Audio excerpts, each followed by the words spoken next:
Okay, we left him a mess. But it isn't fully fixed. Be very, very disappointed. Fire him, put me in so we can do what we did before. And then he said, and I'm such a good businessman, I'll balance the budget for you, and people will be so elated at my election, we'll get 12 million new jobs. They'll just be elated. Now, here is what Governor Romney forgot to tell you. I'm sure you know when you get a big public health epidemic like Romnesia that sweeps the country, it can infect anybody, and I'm sure you know, he had a dose of it there for there. When he was telling you this, I'm sure he forgot to tell you, because it's just a coincidence, that before he made that 12 million jobs promise to you, a very distinguished, independent business forecaster, Moody's Analytics, highly respected, said that we're going to get 12 million jobs in the next 4 years if we just don't mess up what we've done right in this 4.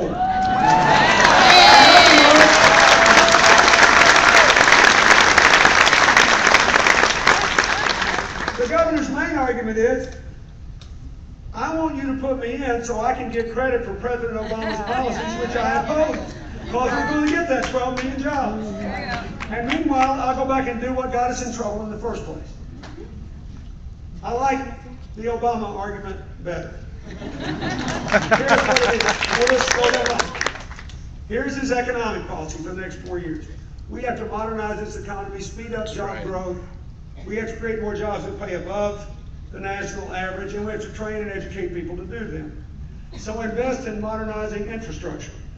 Invest in modern manufacturing. Invest in small business entrepreneurs. Invest in clean energy. And invest in the education and training necessary to prepare people.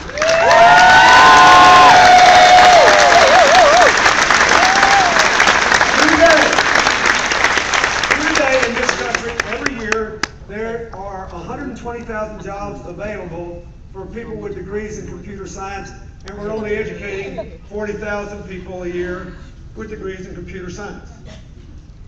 Today, there are healthcare jobs going unfilled because of the retirement of the baby boomers that could be filled by people without college education who lost their old jobs if they were trained for them. Today, Microsoft alone is looking for 6,000 new employees. Today, we rank first in the world or second in the world on every measure in the capacity to generate electricity from the sun and the wind. And the incentives we have that Mr. Romney hates are not out of line with what other countries have done. And they're typical for new industries.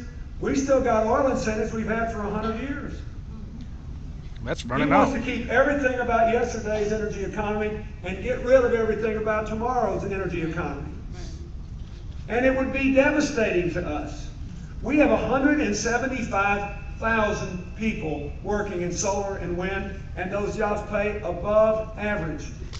Now, if you want to know what the potential is, Germany, which otherwise Governor Romney likes to brag on,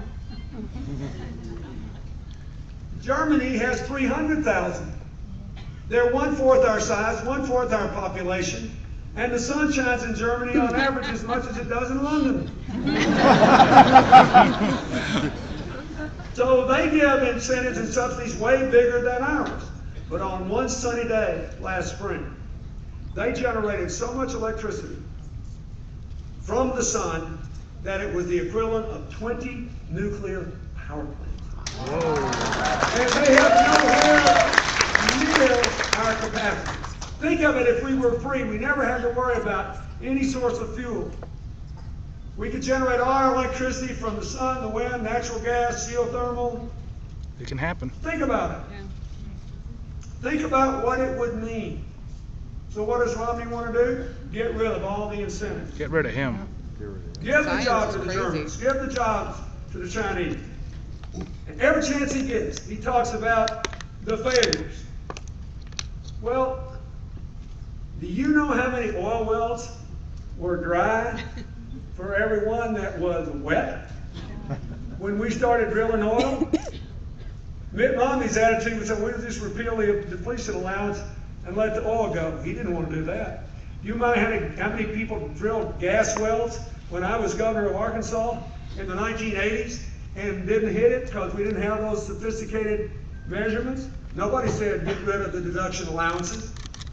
It's only this. Why? Because it's about tomorrow, not yesterday. And he's a yesterday guy because that's where the money is. The future is in tomorrow.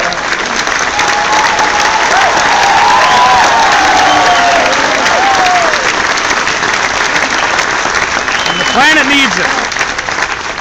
The president has not proposed to get rid of any of the exemptions that helps us become energy independent for gas or oil. He just says we got to have an all-of-the-above strategy. We're already importing less energy than we have in 20 years, but he doesn't want to give up the future because he knows there's more jobs in it. He knows it's an honorable way to fight climate change that is also good for the economy. Yes, that's right. It's amazing. When everybody was rhapsodic about Governor Romney's mind-bending performance in the first debate, I wasn't, for one reason. He ridiculed my president for taking climate change seriously. This is the only major country in the world where one of the major political parties denies the reality of climate change. Yeah. And Yeah. if you want to know the difference between evidence and ideology and why all the Republicans and independents ought to support Barack Obama and Ron Kind and Tammy Baldwin, it's this.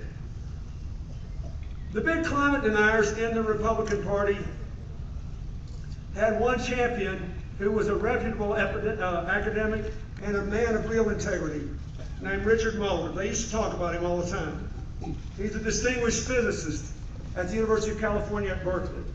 And he had a practical objection to the climate change findings. Muller said, look, I just think they took too many of these climate measurements in and around cities, and small towns and rural areas are cooler. But that's factually true. I get in a car in my little hometown in New York and I drive down to the city where my offices are, and it's always 10 degrees warmer. Yep. So the Koch brothers and all these other people gave Muller a bunch of money to go do the test. And the day arrived when he went before the Tea Party Energy Committee in the Congress. They were breathless in anticipation. They thought, oh my God, we're going to have a professor from Berkeley, from the Socialist Republic of Berkeley, upholding our position. Oh, happy day. So Professor Muller got up and he said, well, I did it. And he said, I corrected for all the biases of all the previous tests ever done. And I have reached a firm conclusion. They were right, and I was wrong. The world is warming at an unsustainable rate. Human activity has caused it. There is room for a debate here. The liberals and the conservatives should be debating how best to deal with climate change, not ridiculing its reality. Work together.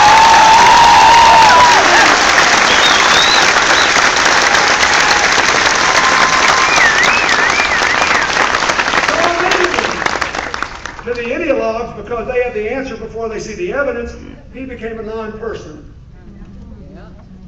For having the integrity to look into the facts and report them. This is a big deal. Obama's economic plan is better. Obama's education plan is better. Why? Because they will have to cut infrastructure spending. They will have to cut energy spending. They will have to cut spending to induce manufacturing, research and development, and all kinds of new stuff. And they will have to cut education and higher education to pay for tax cuts for high-income people. You just can't make the numbers work. If they're really not going to raise anybody's taxes, and they're going to cut everybody's taxes, and in the second debate, Governor Romney sort of said it in an indirect way, but he admitted he was going to give 60% of the tax cuts to the wealthiest people in America.